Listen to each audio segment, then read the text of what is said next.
So within the Rome line, we've got really a quiver of cambers, as we have historically with different types of boards, different models of boards to do different things.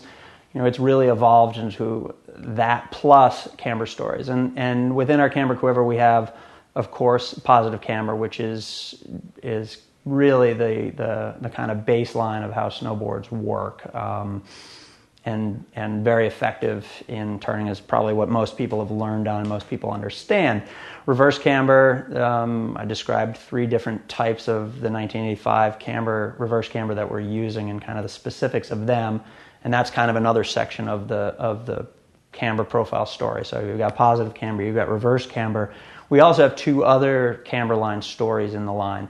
The Powder S camber, which is a camber line that is very specific to powder, hence the name, shows up on our Notch series boards. And the idea with that is really, if you can design a board to be directional, which the Notch series typically are, you can design the camber very specifically in the front of the board and in the back of the board to do really what you need it to do in a powder situation. In that board, we have reverse camber up through the front of the board into a long, drawn-out nose profile, which is very effective at lifting the front of the board up and floating it. And I guess the best way to describe kind of how that feels is if anybody has surfed before in a bottom turn, when you come off the wave and you're just down in the bottom of the turn, you can feel the resistance under your foot of where, if you're positioned properly, where the board and the water are basically pushing back up into you. And this long drawn-out nose into a reverse camber forebody of the board really simulates that as close as I've ever felt on a snowboard. In the tail of the board, basically under the back foot, we've got a regular positive camber profile. And what the point of this is that when you're finishing a turn and snapping a turn, there's a lot of benefits to having a loaded cambered tail. And so the objective of this board with the reverse camber in the nose and the regular camber, positive camber in the tail is a lot of flotation through the initiation of the turn and also through deep powder, but a lot of snap off the tail and real powerful turn completions. That's our Powder S camber.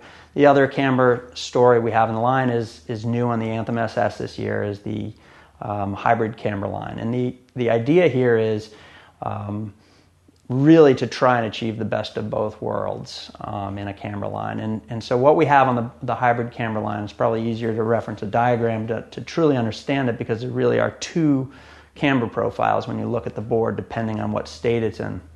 When the board is unweighted, it looks very much like a regular cambered board, a positive camber board, where the contact points and the widest point of the board closely coincide.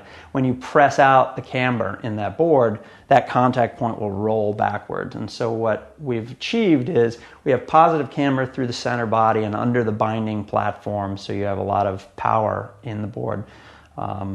But out near the tips and the tails, when you press it out, the tips and tails actually go into a reverse camber geometry, which allows the board to be a little bit looser and also enhances float and powder. So that board achieves very much both objectives of a camber line.